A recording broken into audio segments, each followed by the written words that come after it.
কাবিলিন।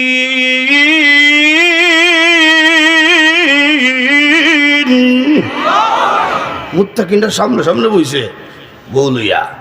এখন আপনি ওয়াইফ লিয়া যখন বইছেন গল্প করতেছেন ফিল্ম প্রীতি গল্প, তখন তো কফি খাইলে ভালো আসিল, নাস্তা খাইলে ভালো আসিল। এখন এত মজার গল্প রাখিয়া ওয়াইফে কেমনে নাস্তা বানাইতো? আল্লাহ তোমার গল্প কোনো ডিস্টার্ব হইতো না, সমস্যা হইতো না। তোমার চাকর চাকরানি 70,000 থাকবে। আর একটু জুড়ে কর।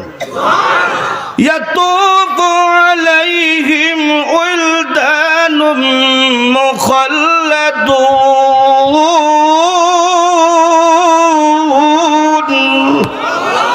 ছোট ছোট বাচ্চাদের মতো খাদিম রাখছি, নিম্ন 70,000, লাগলে আরো দেবো চাকর চাকরানি। সুবহানাল্লাহ জুড়ে কর। আপনার কি কাম? আপনি খাইবেন, ভোগ বিলাস করবেন, আরাম আয়েশ করবেন। সুবহানাল্লাহ জুড়ে কর। জান্নাতে আরাম আয়েশ ভোগ বিলাসের শেষ নাই যদি আল্লাহর ফাল না আদায় করা যায়। কথা কোন ঠিক কিনা? লক্ষ্য করে দেখেন, জান্নাতে গানও আছে, নাচও আছে। সুবহানাল্লাহ জুড়ে কর। আপনারা কইতে মনে হুজুর গান নাচ দা জান্নাত কিতা করতাম? জান্নাত কেন দরকার? দুনিয়ার জমিনে যাত্রা গান হয়, নাচ হয়, গান হয়। আমরা যারা দেখতাম পারছি না, দেখার কিতা মন চায় না? আপনারা নাও চাইতে পারে, আমার চায়, চাইতাম তো পারি না আল্লাহর ভয়ে। কথা কোন ঠিক না? তোমরা যারা আল্লাহকে ভয় করে গেছো না, আমি আল্লাহ জান্নাতের মধ্যে নাচও দেখাইব, গানও দেখাইব। সুবহানাল্লাহ জুড়ে কর। এই দুনিয়ার ফসা গান না, জান্নাতের স্পেশাল গান। সুবহানাল্লাহ জুড়ে কর। দুনিয়ার পচা গান মানে এই ফসা যায়, থাকে না বেশি মজা। একসময় শুনছি হাটে ঘাটে দোকান হতো গান শোনা যাইতো, বন্ধু আমার বাড়ির সামনে দিয়ে বউ লইয়া হাঁটতে যায়, বুকটা আমার হাঁটতে যায়। এখন এই গানের মজা আসেনি, ফসা গেছে। এরপরে শুনলাম চাইলাম যারে ভাইলাম না তারে, এখন এটাও নাই। এরপরে শুনলাম কল্যাবীতে গাইতার রহমত ধরে, এখন এটাও নাই। এরপরে শুনলাম ফতিরের জায়গা থেকে তোমার আশায়, এখন এটাও নাই। এরপরে শুনলাম মধু হই হই বিষ খাওয়াইলা, এখন এটাও নাই, হুসা গেছে। কথা ঠিক না? বছর 2 বছর আগে একটা গান আইছিল, যেদিকে যাই এদিকে শুনি খাসা বাদাম, এখন এটাও নাই, হুসা গেছে। কথা ঠিক না? রাসূল বলেন জান্নাতের হুরহুরিরা যখন গান গাওয়া শুরু করবে, হাজার হাজার বছর চলতেই থাকবে। সুবহানাল্লাহ জুড়ে কর। জান্নাতের গান, এটা আমার কথা না, রাসূল নিজে বলছেন, মিশকাত শরীফ হাদিসে উল্লেখ করেছে। রাসূল বলেন নাহনুল খালিদাতু ফালা নাবিদু ওয়া নাহনুন নাইমাতু ফালা নাবআসু ওয়া নাহনুর রাজিয়াতু ফালা নাসখাতু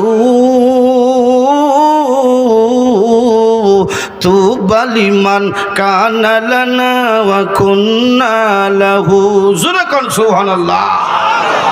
হুরহুরিরা নাচতে থাকবো, গাইতে থাকবো, আর গান গায়া গায়া কইব আমরা কোনোদিন মরতাম না, বৃদ্ধ হইতাম না, সবসময় 16 বছর যুবতী থাকবো, কোনো সময় তোমরা রাগ করতাম না।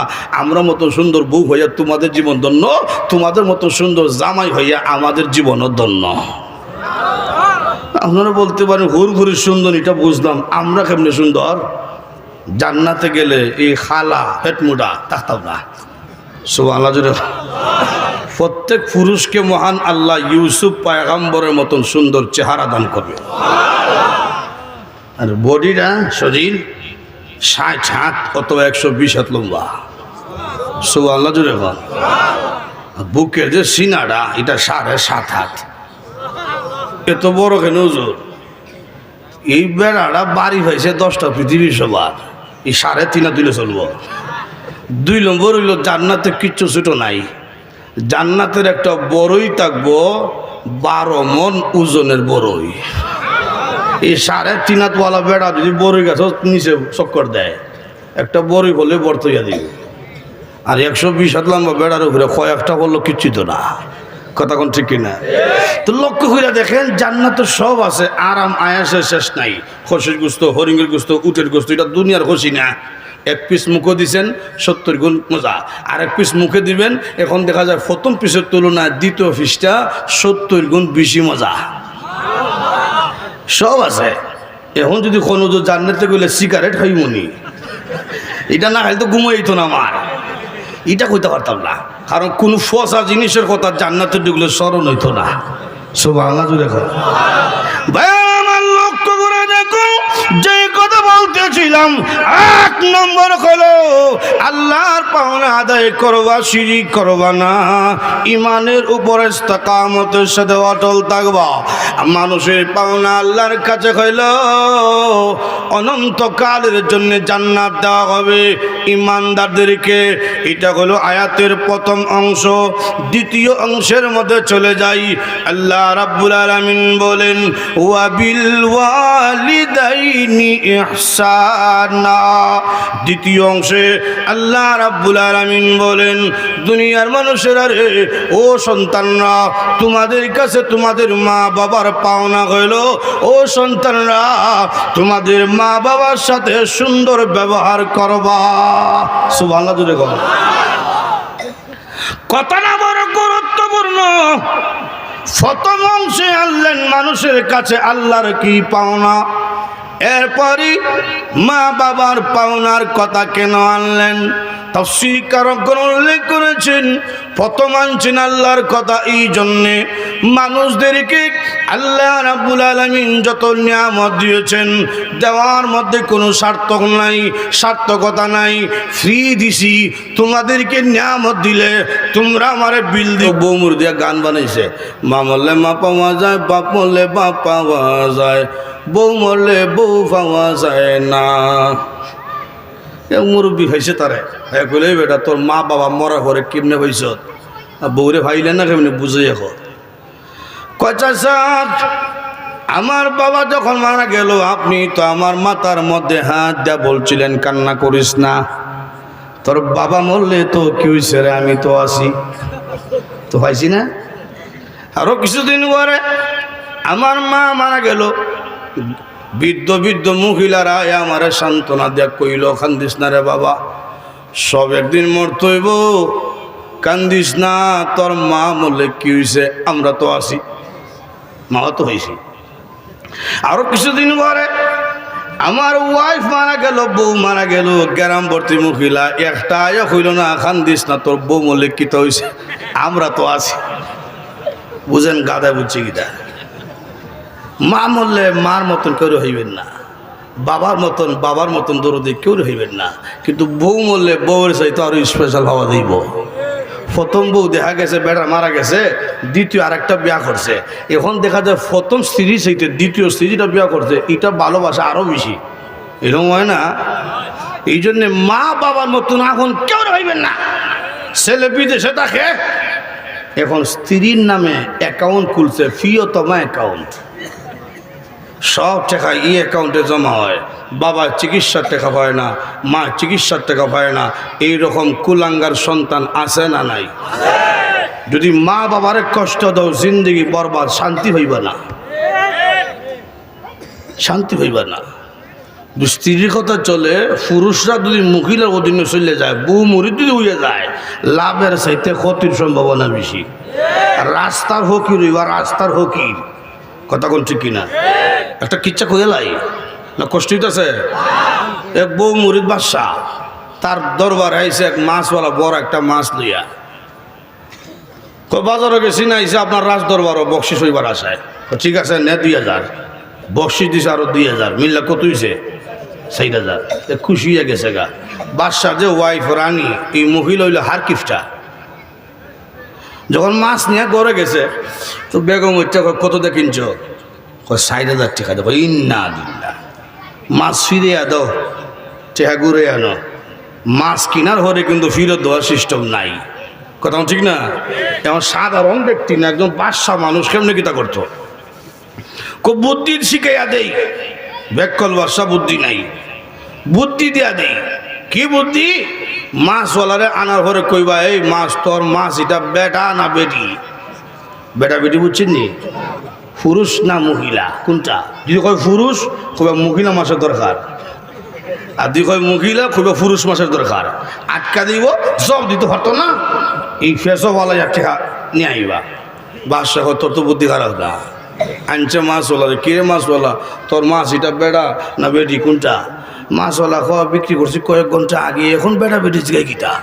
তো তুইলে কোনো কিন্তু আছে এমনি কয় স্যার আমার মাছ বেড়াও না বেটিও না, এটা হিজড়াটা, এটা হিজড়াটা। বাদশাহ তোর বুদ্ধি আছে রে, দর আরো 2000 টাকা তুই পুরস্কার নে। মিল্লা কত হইছে? খুশি ইয়া দিতেছে। আগে তো গামছার মধ্যে বান্ধা পয়সা লইয়া দিতেছে, 1 পয়সা পড়ে গেছে মাটিতে, এখন মাটিতে কেউ উঠেইয়া ফগড়ও রাখছে। বাদশার দেওয়া আইন ছিল, বাদশার দেওয়া কোনো টেকা মাটির মধ্যে পড়লে এটা উঠেই বা না, এটা উঠারও নিষেধ, কিন্তু উঠিয়া ফগড়ও রাখছে। আইন লঙ্ঘন করছে, লঙ্ঘন করছে আইন। এই সংবাদটাও গেছে রানীর খানে, রানী দেখো তুমি তার এত টেকা দিছো, এরপরও তোমার আইন লঙ্ঘন কেন করছে? এই লঙ্ঘন করার অপরাধে সব টেকা ফিরিয়ে আনো। বাদশা কত যুক্তি খারাপ না, আনছে মাছওয়ালারে, কিরে মাছওয়ালা এত টেকা দিলাম 1 পয়সা পড়ছে, এটা উঠেই আমার আইন লঙ্ঘন কেন করলে? হ্যাঁ, মাছওয়ালা কয় স্যার উঠাইতাম না, 100 হলেও উঠাইতাম না, আপনি এত টাকা দিয়েছেন, কিন্তু স্যার এই টাকার মধ্যে তো আপনার ছবি দেওয়া, ছবিওয়ালা টাকা দুই রাস্তার মধ্যে ঘুরে থাকে, মানুষরা আসা যাওয়া করবে, তাদের জুতার নিচে আপনার ছবি করে, এটা তো আপনার জন্য অপমান। এই জন্য টাকাটা উঠাইয়া আমি আইন লঙ্ঘন করছি না, বরং আপনার প্রতি সম্মান প্রদর্শন করছি। বাদশা কর দর আরো 2000 টাকা তুই নিয়ে। আর বাজারও যাওয়ার সময় এলান দিয়া যাইবে, কোনো পুরুষ যেন তার বউয়ের কথা চলে না, চললে আমার মতন যাইব। তো লক্ষ্য করে দেখেন, লক্ষ্য করে দেখেন, 1 নম্বর হইল মানুষের কাছে আল্লাহর কি পাওনা, শিরিক করা যাবে না। 2 নম্বর হইল মানুষের পাওনা আল্লাহর কাছে অনন্তকালের জান্নাত, সুবহানাল্লাহ জুড়ে কোন। এখন 3 নম্বর হইল সন্তানের কাছে মা বাবার পাওনা, মা বাবাকে কষ্ট দেওয়া যাবে, আর যখন কষ্ট দেওয়া যাবে না। 4 নম্বর হইল সন্তানের কি পাওনা, উঠছেন না শেষ, কিন্তু 2টা ছাত্র আছে হাফেজ, পাগড়ি দেবো না, পাগড়ি দেওয়া হবে, এটা একটা বরকতময় মুহূর্ত, রহমত বর্ষণ হবে, কেউ রহমত থেকে বঞ্চিত হইয়েন না, ওয়াজ শেষ। লক্ষ্য করে দেখেন 4 নম্বর কি, 4 নম্বর হইল মা বাবার কাছে সন্তানের কি পাওনা, জানার দরকার আছে নি? সন্তানের 1 নম্বর ভাবনা হইল মা বাবার কাছে সন্তান ভূমিষ্ঠ হওয়ার সঙ্গে সঙ্গে এক কানে আজান দাও, আর এক কানে আকামত। 2 নম্বর ভাবনা হইল সুন্দর একটা নাম রাখবা, নবী রাসূলের নামের সাথে নাম মিলাইয়া, অথবা আল্লাহ সিফতি নামের সাথে নাম মিলাইয়া, অথবা সাহাবাই কেরামের সাথে নামের সাথে নাম মিলাইয়া, অথবা এমন একটা নাম রাখেন যেই নাম শুনলে বোঝা যায় মুসলমানের সন্তান। 3 নম্বর হক হইল যদি মেয়ে হয় নিম্ন 13 বছর, যদি ছেলে হয় নিম্ন 17 বছর পর্যন্ত এই ছেলে এই মেয়েকে এলমে ওহির জ্ঞান দেওয়া, কোরআন শিক্ষায় শিক্ষিত করা, এটি হইল সমস্ত সন্তানের হক মা বাবার কাছে। আপনার ছেলেকে বলতে পারে হুজুর আমি ডাক্তার বানাবো, বানান, সমস্যা নাই। ইঞ্জিনিয়ার বানাতে চায় বানান, ব্যারিস্টার বানাতে মন চায় বানান, কিন্তু মুসলমানের সন্তানের সর্বপ্রথম যে শিক্ষা, এই শিক্ষার নাম হলো কোরআন শিক্ষা। আপনি কোরআন শিক্ষা শিক্ষিত করে ডাক্তার বানান, ব্যারিস্টার বানান, ইঞ্জিনিয়ার বানান, কোনো সমস্যা নাই। এখন মূল কথায় যাই, আমরা মাহফিল প্রায় শেষ পর্যায়ে। যে এক ব্যক্তি ভাঙ্গা কাঠের মধ্যে ঘুমাইছে, ভাঙ্গা কাঠের মধ্যে ঘুমাইয়া স্বপ্নে দেখতেছে এই ঘুরা গাজীপুরের মধ্যে সবচেয়ে সুন্দর হয়েছে মাইয়া মহিলাটা, এটারও বিয়া করছে, স্বপ্নে দেখতেছে সুন্দর একটা 3 তলা বাড়ি বানাইছে। বিয়ার বছর 1.5 বছর পরই একটা ছেলে সুন্দর জন্মগ্রহণ করছে। ছেলেটা কিছু বড় হয়েছে, ডাইনিং টেবিলের মধ্যে স্ত্রী উন্নত মানের খাবার পরিবেশন করে রাখছে। স্ত্রী তার সন্তানকেও বলতেছে তোর আব্বুকে গিয়ে বল আমরা একসাথে খাবার খাবো। তো ছেলেটাকে বলতেছে আব্বু আম্মু বলছেন আপনি আসেন একসাথে বসে খাবার খাবে। তো সে অভিমান করে বলতেছে না আমি খাবো না। তুই কেন আসলে, তোর মা আসবে, তুই আসলে কেন? এই জন্য অভিমান করে বলতেছে না আমি খাবো না, না আমি খাবো না। জি মাত্র বলছে বাঙ্গা খাটের মধ্যে যে ঘুমে আসছিল লারা যা উঠছে, ঘুম থেকে জাগ্রত তুইটা কয় আমার উন্নত মানের আলম গেল কই, কাঠ 3 তলা বাড়ি কই, এত সুন্দর ওয়াইফ আসিল গেল কই, আমার ছেলেটা কই। ঠিক তেমনি ভাবে হযরত আলী রাদিয়াল্লাহু আনহু বলেন কবরে যখন একটা মানুষকে দাফন করা হবে জিন্দা হইয়া দেখবে উন্নত কাঠ নাই, স্ত্রী নাই, বাচ্চা নাই, দুনিয়ার ধনসম্পদ কিছু নাই, আমি মাটির বিছানার মধ্যে শুয়ে আছি। কথা কোন ঠিক কিনা? দুনিয়া হলো ক্ষণস্থায়ী। যদি পরকালে স্থায়ী জীবনের শান্তি এবং জাহান্নাম থেকে মুক্তির জীবন পেতে চাও, 1 নম্বর হইল আল্লাহর পাওনা আদায় করতে হবে। কথা কোন ঠিক কিনা? কার পাওনা? আরো জোরে কোন, কার পাওনা? আল্লাহর পাওনাটা কি? আল্লাহ পাক প্রথম অংশে বলছেন, ওয়া'বুদুল্লাহা ওয়া লা তুশরিকু বিহি শাইআ।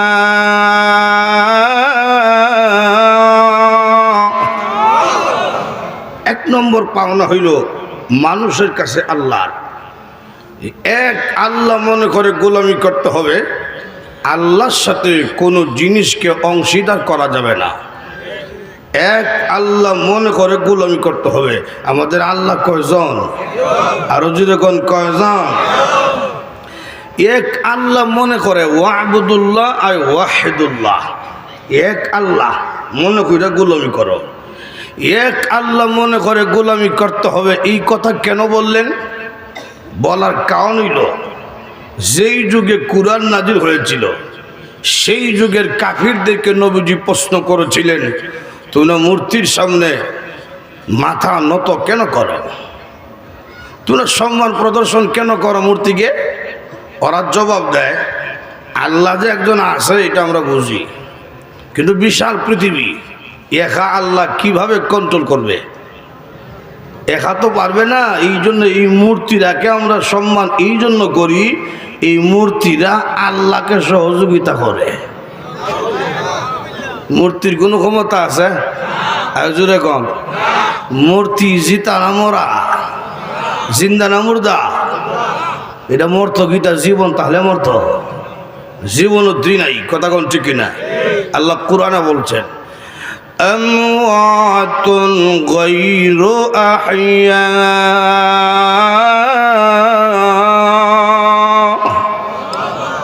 মূর্তির কোনো জীবন নাই, অনর্থক একটা জিনিস। কখনো জিন্দা মানুষের মাবুদ হতে পারে? এক একটা মূর্তির নাম এক একটা। একটা মূর্তির নাম হইল লক্ষ্মী দেবী। এটা আপনার অলক্ষ্মীর থেকে বাঁচাইব। এক কাফের লক্ষ্মী দেবী খোদা লইয়া কই যাইতেছে, তো সামনে গেছে, তার পেশাবে ধরছে, তো খোদাকে খুলে রাখা বন্দা পেশাব কেমনে করতো? এই জন্যে তার আসসালামু আলাইকুম ওয়া রাহমাতুল্লাহি ওয়া বারাকাতুহু। আলহামদুলিল্লাহ আলহামদুলিল্লাহি ওয়া কাফা ওয়া সালামুন আলা ইবাদিহিল্লাযীনা ইসতাফা।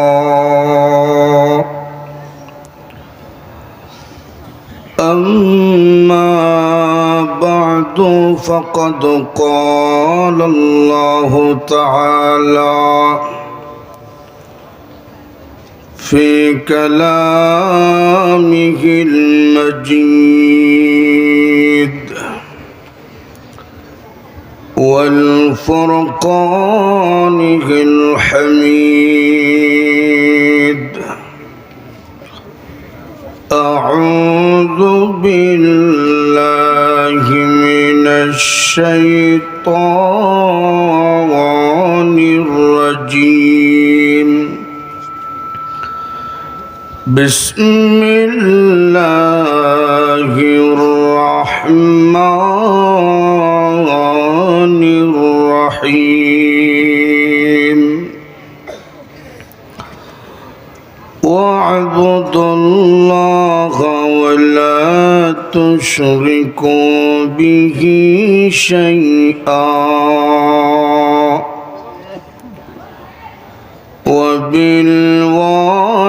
وبالوالدين إحسانا. صدق الله العظيم. اللهم صل على سيدنا ومولانا محمد وعلى آله وأصحابه وسلم بلغ العلا بكماله كشف الدجى بجماله حسنت جميع خصاله صلوا عليه إمام رسول प्रशय सजिम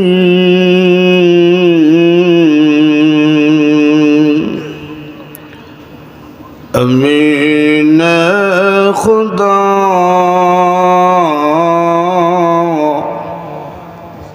महब्बत जिब्राइल बलगल अला बिकमालिही كشف الدجى بجماله حسنت جميع خصاله صلوا عليه طلحة رضي الله عنه ইসলামিয়া হাফিজিয়া মাদ্রাসা কর্তৃক আয়োজিত আজকের তৃতীয় বার্ষিক ওয়াজ মাহফিলের মুহতারাম সভাপতি, জাতির সৌন্দর্য শ্রেষ্ঠ নাগরিক উলামায়ে কেরাম, সম্মানিত সাদা দাড়িওয়ালা মুরব্বী বাবারা, প্রাণপ্রিয় যুবক ভাইয়েরা, পর্দার আড়ালে শ্রবণরত সম্মানিত মা ও বোনেরা,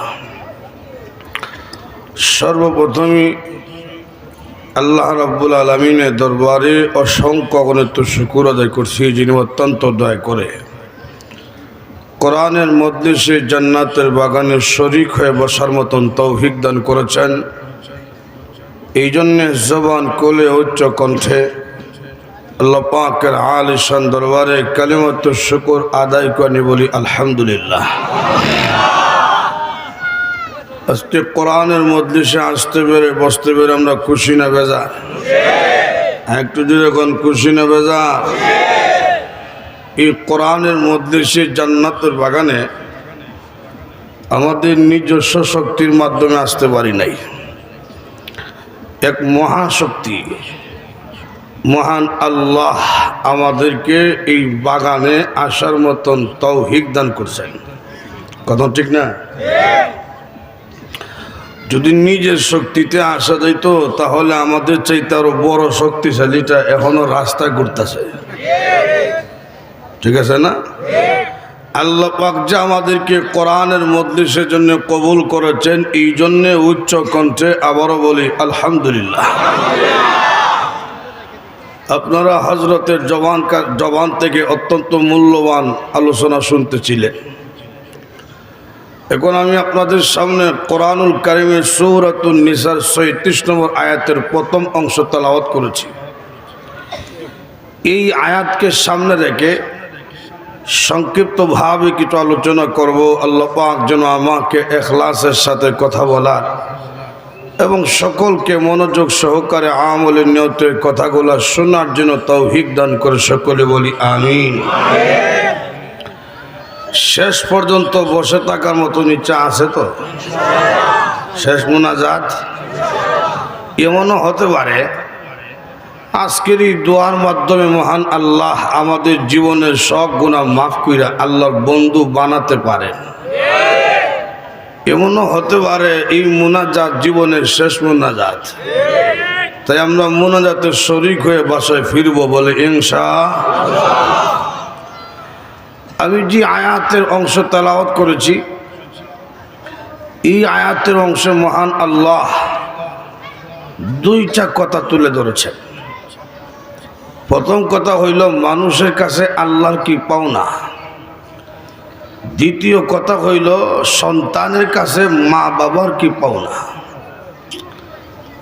মানুষের কাছে আল্লাহর পাওনা আছে, আল্লাহর কাছেও মানুষের পাওনা আছে। সন্তানের কাছে মা বাবার পাওনা আছে, মা বাবার কাছেও সন্তানের পাওনা আছে। উস্তাদের কাছে ছাত্রের পাওনা আছে, ছাত্রের কাছেও উস্তাদের পাওনা আছে। জনগণের কাছে সরকারের পাওনা আছে, সরকারের কাছেও জনগণের পাওনা আছে। যখনই পাওনা হক অধিকার আদায় হয় না, তখনই গড়ে সমাজে রাষ্ট্রে সব জায়গায় অশান্তি সৃষ্টি হয়। আজকে গোটা বিশ্বের দিকে তাকিয়ে দেখুন, বিশ্বের কোথাও শান্তি নাই। বোঝা যায় শান্তি কোনো ব্যক্তির নাম ছিল, ওই ব্যক্তি মারা গেছে, এখন খুঁজে পাওয়া দিতেছে না। কথা ঠিক না? গাড়ির মধ্যে লাগছে দুইজনে ঝগড়া, ঘুষি মাইরা নাক সাফা করে বলাইছে। কি নিয়া? ফাঁসের লোকে বিড়ি টানতেছে। তো এই বদ্ধলোকে কইল, বাইরে আমি জীবনও বিড়ি মুখ নিছি না, তুমি খাইও না। তুমি যে এরকম চৌরাস্তা থেকে কোনো বাড়ি গিয়া 10 টাকা দিবা, আমিও তো দিব। তো আমি 2 মাস সালে সমস্যা কি? এই বেটা হইল, তোমার দুমার তোমার সিটের মধ্যে রাখো, এদিকে আইলে একটা দোষী দিব। কথা কোন ঠিক না? এই যে ঘুষি দিল কেন?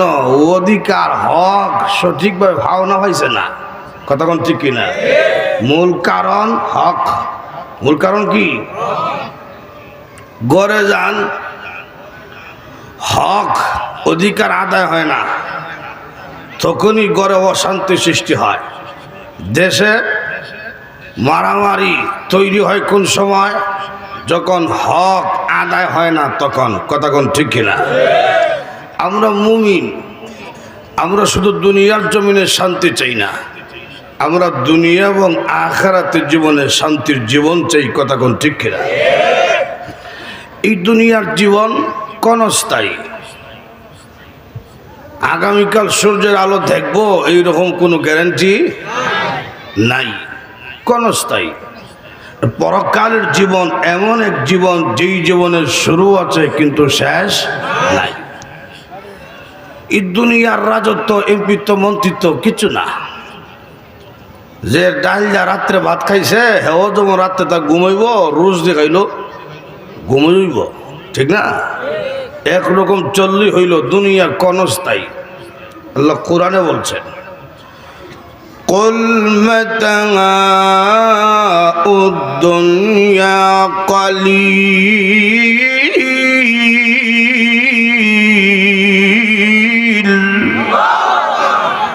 ওগো নবী, আপনি বলুন, দুনিয়ার রাজত্ব, এমপিত্ব, মন্ত্রিত্ব, আরাম আয়েশ যা আছে সব হইল কালিল, সামান্য। কি পরিমাণ সামান্য? সকালে বেটা মন্ত্রী ছিল, বিকালে দেখা যায় বুরকা হইয়া বাগতাছে।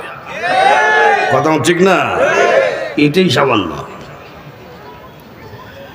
আপনারা মনে করতে পারেন হুজুর দুনিয়া কিচ্ছু না, মানে এই যে বউ বাচ্চা যা দেখতেছেন, বাড়ি গাড়ি সব হইল দুঃখা। হযরত আলী রাদিয়াল্লাহু আনহু বলেন, দুনিয়াবাসী ঘুমাইয়া আছে, কবরে গেলে জাগ্রত হবে। সুবহানাল্লাহ জুড়ে বল। এটা এমনি বুঝবেন না। তানবী রহমতুল্লাহ আলাইহি দৃষ্টান্ত দিয়া বুঝাইছেন যে এক ব্যক্তি ভাঙ্গা কাঠের মধ্যে ঘুমাইছে। ভাঙ্গা কাঠের মধ্যে ঘুমাইয়া স্বপ্নে দেখতেছে, এই ঘুরা গাজীপুরের মধ্যে সবচেয়ে সুন্দর হয়েছে মাইয়া, মহিলাটা এটারে বিয়া করছে। স্বপ্নে দেখতেছে সুন্দর একটা 3 তলা বাড়ি বানাইছে। বিয়ার বছর 1.5 বছর পরই একটা ছেলে সুন্দর জন্মগ্রহণ করছে। ছেলেটা কিছু বড় হয়েছে, ডাইনিং টেবিলের মধ্যে স্ত্রী উন্নত মানের খাবার পরিবেশন করে রাখছে। স্ত্রী তার সন্তানকেও বলতেছে, তোর আব্বুকে গিয়ে বল আমরা একসাথে খাবার খাবো। তো ছেলেটাকে বলতেছে, আব্বু আম্মু বলছেন আপনি আসেন, একসাথে বসে খাবার খাবে। তো সে অভিমান করে বলতেছে, না আমি খাবো না। তুই কেন আসলে? তোর মা আসবে, তুই আসলে কেন? এই জন্য অভিমান কইরা বলতেছে, না আমি খাবো না। না মুখ খাবো না জিমা তো বলছে বাঙ্গা খাটের মধ্যে যে ঘুমে আসছিল লারা যা উঠছে ঘুম থেকে জাগ্রত উঠে কয় আমার উন্নত মানের আলম গেল কই কাঠ তিনতলা বাড়ি কই এত সুন্দর ওয়াইফ আসিল গেল কই আমার ছেলেটা কই ঠিক তেমনি ভাবে হযরত আলী রাদিয়াল্লাহু আনহু বলেন কবরে যখন একটা মানুষকে দাফন করা হবে জিন্দা হইয়া দেখবে উন্নত খাট নাই, স্ত্রী নাই, বাচ্চা নাই, দুনিয়ার ধনসম্পদ কিছু নাই, আমি মাটির বিছানার মধ্যে শুয়ে আছি। কথা কোন ঠিক না? দুনিয়া হলো ক্ষণস্থায়ী। যদি পরকালে স্থায়ী জীবনের শান্তি এবং জাহান্নাম থেকে মুক্তির জীবন পেতে চাও, 1 নম্বর হইল আল্লাহর পাওনা আদায় করতে হবে। কথা কোন ঠিক না? কার পাওনা? আর জোরে কোন কার পাওনা? আল্লাহর পাওনাটা কি? আল্লাহ পাক প্রথম অংশে বলছেন ওয়া'বুদুল্লাহা ওয়া লা তুশরিকু বিহি শাইআ।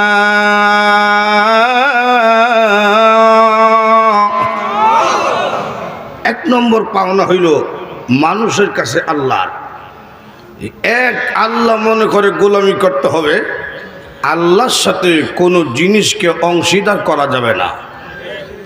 এক আল্লাহ মনে করে গোলামি করতে হবে। আমাদের আল্লাহ কয়জন? আরো যদি কোন কয়জন? এক আল্লাহ মনে করে ওয়া'বুদুল্লাহ আর ওয়াহিদুল্লাহ, এক আল্লাহ মনে করে গোলামি করো। এক আল্লাহ মনে করে গোলামি করতে হবে। এই কথা কেন বললেন? বলার কারণ হইল যেই যুগে কুরআন নাজিল হয়েছিল সেই যুগের কাফিরদেরকে নবীজি প্রশ্ন করেছিলেন, তোমরা মূর্তির সামনে মাথা নত কেন করো? তোমরা সম্মান প্রদর্শন কেন করো মূর্তিকে? ওরা জবাব দেয়, আল্লাহ যে একজন আছে এটা আমরা বুঝি, কিন্তু বিশাল পৃথিবী, একা আল্লাহ কিভাবে কন্ট্রোল করবে? একা তো পারবে না। এই জন্য এই মূর্তিরাকে আমরা সম্মান এই জন্য করি, এই মূর্তিরা আল্লাহকে সহযোগিতা করে। মূর্তির কোনো ক্ষমতা আছে? আর জোরে কম। মূর্তি জিতা না মরা, জিন্দা না মুর্দা? এটা মর্ত গীতা জীবন, তাহলে মর্ত জীবন নাই। কথা কোন ঠিক কিনা? আল্লাহ কুরআনে বলছেন আমওয়াতুন গায়রু আহইয়া।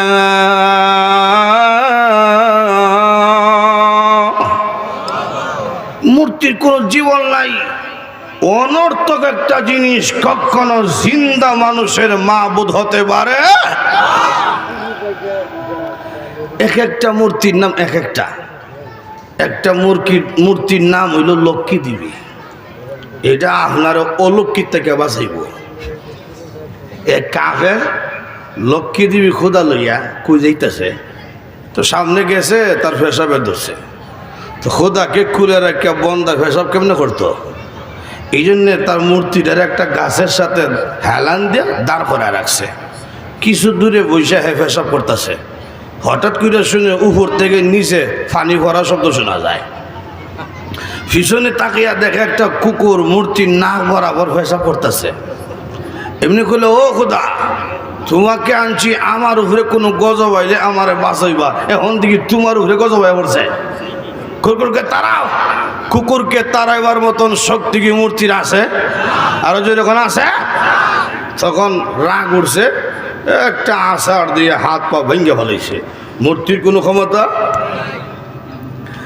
মূর্তিকে আল্লাহর সাথে অংশীদার করো না, বৃক্ষকে আল্লাহর সাথে অংশীদার করো না, চন্দ্র সূর্যকে আল্লাহর সাথে অংশীদার করো না, আগুনকে আল্লাহর সাথে অংশীদার করো না। পৃথিবীর কোন শক্তিকে আল্লাহর সাথে অংশীদার করা যাবে না। আমাদের আল্লাহ হলো একজন। কথা কোন ঠিক না? এক আল্লাহ মনে করে গোলামি করতে হবে। এখন প্রশ্ন হইল, আমি কেন গোলামি করব? কেন আল্লাহ বলছেন গোলামি করো? বলার কারণ হইল, আমার মাথা থেকে পা পর্যন্ত যা আছে এগুলা কিচ্ছু আমার না, এগুলা দিছেন কে? আরো যদি কোন কোনো সন্দেহ আছে? অস্বীকার করার মতো ক্ষমতা আছে? আল্লাহ কোরআনে বারবার প্রশ্ন করছেন, فَبِأَيِّ آلَاءِ رَبِّكُمَا تُكَذِّبَانِ।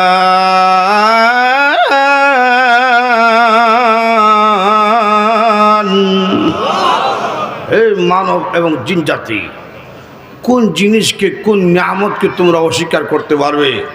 একটা নিয়ামতকে অস্বীকার করার মতন ক্ষমতা পৃথিবীর কারো নাই। মাথা থেকে পা পর্যন্ত যা আছে সব আমি আল্লাহ দিছি। অনেক এমপি মন্ত্রী জনগণকে দেয় রডের বদলা বাঁশ, কথা ঠিক না? আল্লাহ কয় আমি রডের বদলা বাঁশ দেই নাই, দিছি এমনভাবে নিয়ামত যেইভাবে দিলে তোমার কল্যাণ হয়, ফায়দা হয়। সুবহানাল্লাহ জুড়ে কর।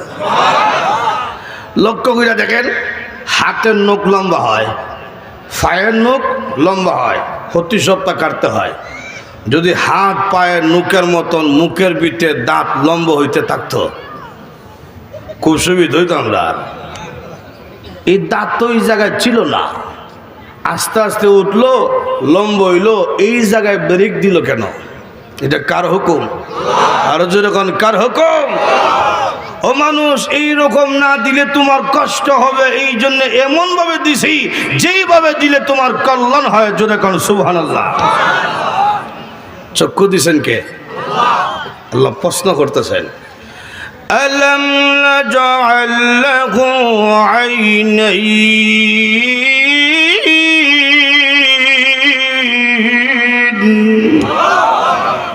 এই আমি কি তোমাদের দুইটা চক্ষু দেই নাই? দিছেন এমনভাবে, দুইটা চৌকের হেফাজতের ব্যবস্থা আল্লাহ করছেন। দেখেন লক্ষ্য কইরা, চৌকের উপরে চামড়ার দরজা লাগাই দিছে, বন্ধ করা যায়, খোলা যায়। সুবহানাল্লাহ জোরে বলুন। এই চামড়ার দরজা দিলেন কেন? এটা তো না দিলে ভালো ছিল, দেখতে দেখা যায় চোখটা বড় থাকতো, উপর নিচ যা আছে সব একসাথে দেখতে পারতাম। এটা দিলেন কেন? এটা দেওয়ার কারণ হলো, ও দুনিয়াবাসী, তুমি যখন রাস্তায় বেরোইবে, গাজীপুরের চৌরাস্তা ধুলাবালুর অভাব নাই, কথা কোন ঠিক কিনা? রাস্তায় যখন বের হবে, ধুলাবালু তোমার চোখের মধ্যে পড়বে, তখন তোমার কষ্ট হবে, যন্ত্রণা হবে।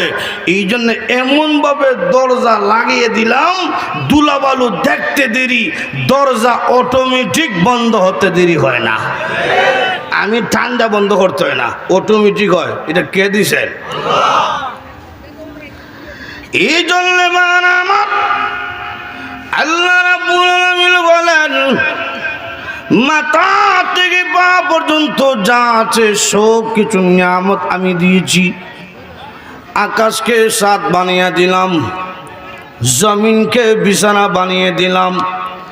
রাত দুনিয়ার মানুষ, তোমার যা লাগে সব আমি দিয়েছি, সুতরাং গোলামি করতে হবে আমার। জোরে কোন কার? আরো জোরে কার? আমি আল্লাহর গোলামি করো, আমার সাথে কোনো জিনিসকে অংশীদার করা যাবে না, শিরক করা যাবে না, ঈমান মজবুত থাকতে হবে। যদি শিরক না করো, আমাদের কি লাভ, কি ফায়দা? আল্লাহর নবী রাহমাতুল লিল আলামিন একদিন সাহাবায়ে কেরামকে নিয়ে কোথাও যাইতেছেন। সামনে যাওয়ার পরে নবীজি লক্ষ্য করে দেখলেন, একজন মহিলা তার দুধের বাচ্চাকে কোলে নিয়ে আগুনের চুলার মধ্যে কি যেন রান্না করে। চুলার আগুন দাও দাও করে যখন উপরে ওঠে, সন্তানকে মা পিছনে নিয়ে যায়, আবার যখন আগুন নিচে যায়, সন্তানকে আবার সামনে আনে। এই দৃশ্য দেখে নবীজি ডাকদা বললেন, সাহাবীরা রে, তাকিয়া দেখো, একটা মা তার সন্তানের প্রতি কি পরিমাণ দরদ, কি পরিমাণ ভালোবাসা, আদর, স্নেহ, মমতা।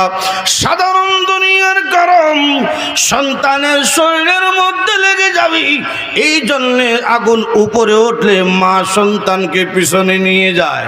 ও আমার সাহাবীরা, একটা মা তার সন্তানকে যে পরিমাণ ভালোবাসে, আল্লাহ রাব্বুল আলামিন তার বান্দা বান্দিকে মার চাইতে আরো কোটি কোটি গুণ বেশি ভালোবাসে। মহিলা কথাটা শুনেছি, মহিলা নবীজি দরবারে গেল, গিয়া আল্লাহর নবী রাহমাতুল্লিল আলামিনকে প্রশ্ন করলো, আল্লাহর নবী গো, আপনি যে বললেন মার চাইতে আল্লাহর দয়া মায়া কোটি কোটি গুণ বেশি, আমি জানতে চাই দুনিয়ার জমিনে এমন কোন মা কি আছে গো, যে মা হইয়া তার সন্তানকে আগুনের চুলার মধ্যে জ্বালাতে পারে? নবীজি বললেন, না গো, মা কোনোদিন পারে না গো তার সন্তানকে নিজের হাতে আগুনের চুলায় জ্বালাইতে। ও নবী, মা যদি পারে না তার সন্তানকে আগুনে জ্বালাইতে, আল্লাহ রাব্বুল আলামিন এত দয়ালু হইয়া রহমানুর রহিম হইয়া তার বান্দা বান্দিকে জাহান্নামের চুলায় কেমনে জ্বালাবে? এই প্রশ্নের জবাব আপনি দিন। নবীজি আকাশের দিকে তাকাইয়া চোখের পানি ছেড়ে ছেড়ে কান্দেন, ও খোদা, এর জবাব তো আমার কাছে নাই, এই জবাব তুমি দিতে হয়। মা পারে না সন্তানকে আগুনে জ্বালাইতে, যেহেতু সন্তানের প্রতি মার দয়া মায়া বেশি। তুমি যদি মার চাইতে কোটি কোটি গুণ বেশি দয়ালু হও, তুমি কেমনে জ্বালাইবে? তোমার বান্দা বান্দির কেমনে জ্বালাইবা? এই জবাব তুমি দাও। এমনি আল্লাহ বলেন, জিবরাইল, এই আমার নবীর কাছে তুমি দৌড় দিয়ে যাও, গিয়ে বলো প্রশ্ন যত কঠিন উত্তর এত কঠিন নয়। আমার নবীর কাছে গিয়ে বলো, মহিলা যে প্রশ্ন করেছে জবাবটা দিয়ে দাও।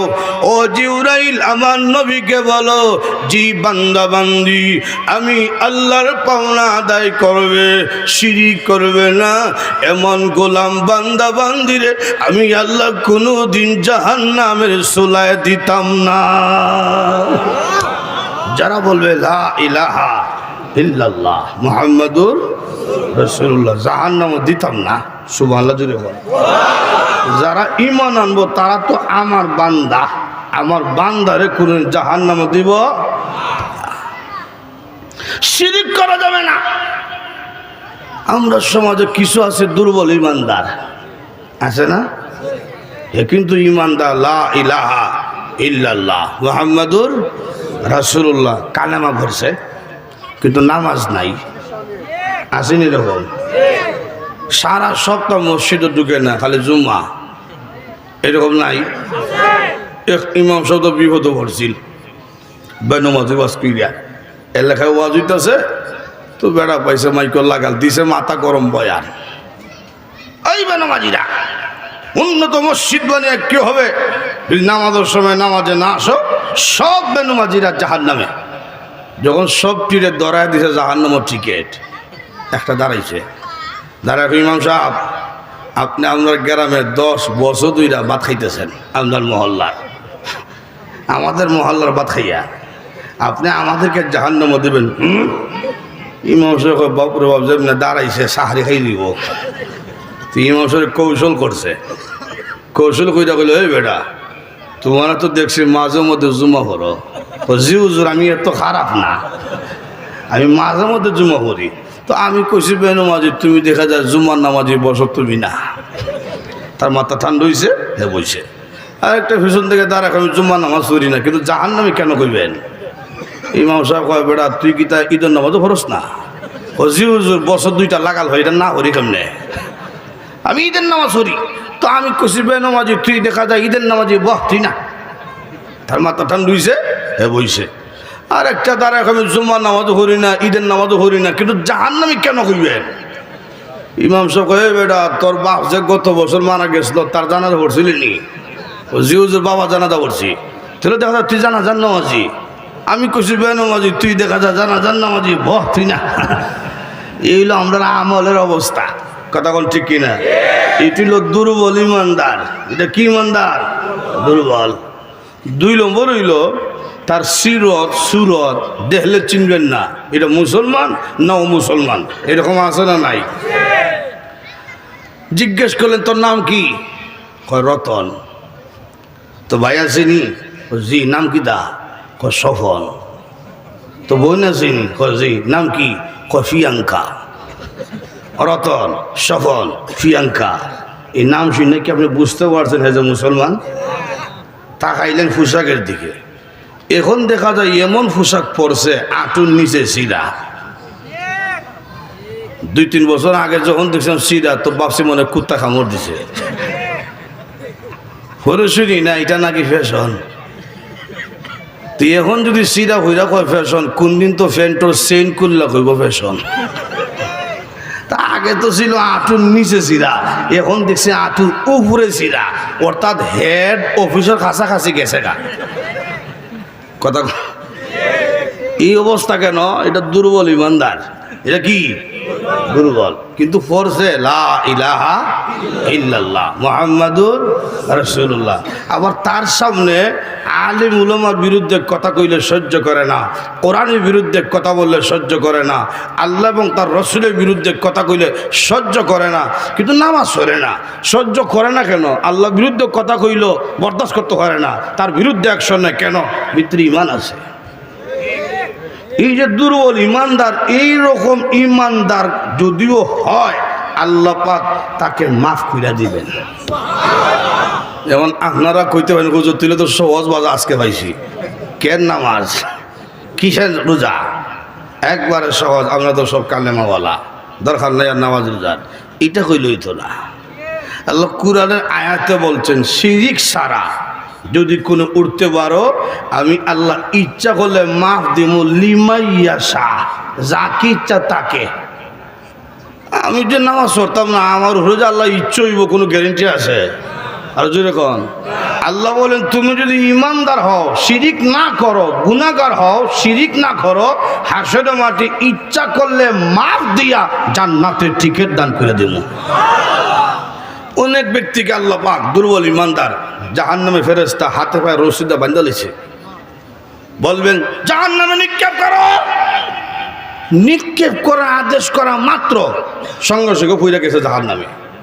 আল্লাহ বলবেন উঠে আনো, উঠে আনো। যেই মাত্র এই ব্যক্তিকে জাহান্নামের আগুন থেকে উঠে আনা হবে, আল্লাহ রাব্বুল আলামিন বলবেন বান্দারে, আদেশ করা মাত্র জাহান্নামে পড়ে গেলে কারণ কি? দেরি করলে না। সেই ব্যক্তি বলবে প্রভু আমি জানি জাহান্নামে যাওয়ার জন্য আমাকে আদেশ করা হয়েছে, যদিও জাহান্নামে যাওয়ার আদেশ, কিন্তু এটা তো তোমার বিধান। হ্যাঁ প্রভু, দুনিয়ার জমিনে বিভিন্ন বিধান দিয়েছিলেন, কিন্তু নফসের দোকায় বিধান পালন করতে পারি নাই। আজকে যদিও জাহান্নামে যাওয়ার আদেশ দিয়েছো, আমি সঙ্গে সঙ্গে আদেশটা মানলাম, গ্রহণ করলাম। এই জন্যে দুনিয়ার জমিনে আলেম উলামার জবান দিয়া শুনছিলাম তোমার নাম রহমান, তোমার নাম রহিম, তোমার দয়া মায়ার শেষ নাই। প্রভু আজকে কিয়ামতের কঠিন ময়দানে যদি তোমার একটা বিধান আমি মানতে পারি, একটা আদেশ যদি বলার সঙ্গে সঙ্গে মানতে পারি, তোমার দয়া লাগতে পারে, মায়া লাগতে পারে, এই জন্য আমি জাহান্নামের মধ্যে পড়ে গেছি। এমনি আল্লাহ বলবেন বান্দা রে, ঠিকই তুই বলছো, আমার নাম রহমান, আমার নাম রহিম। রে আল্লাহ, তোর কথা শুনে আমার কুদরতি রহমতি কলিজার মধ্যে জুস মারছে। যারে বান্দা যা, তোর জিন্দেগির গুনাহকে মাফ করে আমি আল্লাহ তোকে জান্নাতের টিকিট দান কইরা দিলাম। এইরকম অনেক আল্লাহ মাফ দিব। আল্লাহ আর ব্যক্তিকে ফেরেশতা ধরছে, রশ্মিতে বাঁধছে। এটা আমরা দেশ রশ্মি না, আগুনের রশ্মি। আল্লাহ আকবার যেরকম ঠান্না টাইনা নিতেছে, আর এই আসামিটা ফিরে খালি তাকায়, পিছনে খালি ফিরে তাকায়। আল্লাহ কয় ফেরেশতা আমার কাছে নিয়ে আয়। এই তোর ফেরেশতা সামনে টানে, পিছনে তাকাস কেন? আল্লাহ আমি তো আসামি, আমার পুরা চেহারার মধ্যে পেরেশানির ভাব, দুঃখের চাপ। এই চাপ যদি পেরেশানির চেহারা আমার মা দেখে,